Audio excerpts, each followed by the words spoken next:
Hello and welcome to this next video in which I will be talking about how to build a team around Mudkip in Pokemon Omega Ruby and Alpha Sapphire. Join me as I show you how to build a team around this Pokemon and how to teach these Pokemon moves so that they can be useful when you're playing the game, and also recommending other Pokemon that can round out this team to make it an effective fighting force while you're playing the game. In order to get this team started, we're obviously going to pick Mudkip as our starter, and to Mudkip we're going to add Seedot, which is a grass type and will evolve eventually into a grass dark type. With that, we're also going to add Vulpix, which is a pure fire type, and Mudkip is a water type which turns into a water ground type once it has reached its final stage. And this will be our basic team as we develop it to the more advanced levels further on in the game. But this is what we're going to use as our core team for most of the game, so that it can attack and defend a wide variety of Pokemon, because I do believe that the best strategy is to have a fire, a grass and a water Pokemon, so that you can counteract many different situations and deal with many different opponents. So when our team is finally evolved and in their final forms, we will have Mega Swampert, Shiftry and Ninetales, and these will be great Pokemon to use, as I said, as part of our core team, and as part of that triple alliance of fire, grass and water. So in terms of the moves that we're going to teach our Pokemon, for Mega Swampert, I'm going to recommend you teach it Earthquake, which is learnt at level 51 or via TM26, Aqua Tail, which is learnt via a move tutor, Ice Punch, which is also learnt by the move tutor, and Hammer Arm, which is learnt at level 63. With this moveset, Swampert will be able to deal with a wide range of Pokemon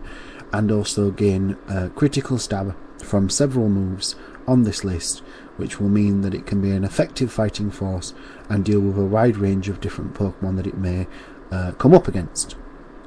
For Shiftry, I'm going to recommend you teach it Leaf Blade, which is learnt at level 28, Foul Play, which is learnt via Move Tutor, Swords Dance, which is learnt via TM75, and Brick Break, which is learnt via TM31. And again, this is a good move set for Shiftry, as it makes use of a wide range of different types of moves and enables it to combat a wide variety of different Pokemon that you may come up against, and also makes use of its strengths and typing as well. For Ninetales, I'm going to recommend that you teach it Flamethrower, which is learnt at level 34, Nasty Plot, which is learnt via a Heart Scale, Psyshock, which is learnt by a TM3, and Dark Pulse, which is learnt via TM97. Again, this moveset makes use of Ninetales' different stats and abilities, and is a good moveset for Ninetales because it makes use of its ability to use a wide variety of moves and also combat a wide variety of different situations that this Pokemon may find itself in.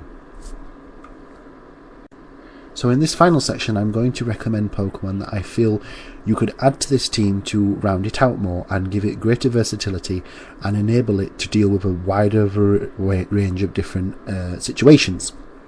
The first Pokemon that I'm going to recommend is Flygon, because it's a powerful dragon type, and dragon types are extremely useful in Omega Ruby and Alpha Sapphire, and you should definitely have a dragon type on your team,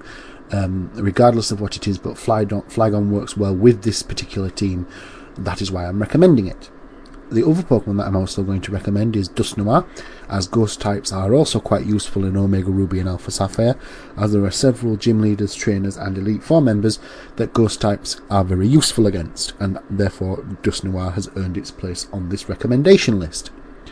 The third and final Pokemon that I'm going to recommend that you use is Gardevoir, or in particular Mega Gardevoir, as it is a Psychic Fairy type and can be used to deal with a wide variety of different trainers, and particularly dragon users, as Mega Gardevoir is Fairy type, which is super effective against dragon types and also immune to dragon type moves. So you could send Mega Gardevoir out into battle against strong dragon type trainers and basically absorb any damage that they would do to you with dragon type moves. and this is the team that I would recommend for you if you are going to choose Mudkip as your starter for an Omega Ruby and Alpha Sapphire playthrough with an in-game usage in mind. So we have come to the end of yet another video in this series, and this is now the end of the team recommendation series for Omega Ruby and Alpha Sapphire, and I would like to thank you very much for doing so and keeping up with the series if you've been watching it from the start. If you haven't seen the other videos, I'll leave links to these in the description below. But if you like this video, please hit that like button. If you have any views, comments, opinions, or things that you'd like to share that you feel work well with Mudkip when building a team around it for your Omega Ruby and Alpha Sapphire playthrough, please leave these in the comments section below. And if you haven't already done so, I would encourage you to subscribe to my channel, as I try to make videos about Pokemon and a wide range of different subjects and topics as often as I am able to. So once again, I'd like to thank you very much for watching my channel and this video in particular, and I will hope to see you all in the next video. Thank you very much for watching, and goodbye.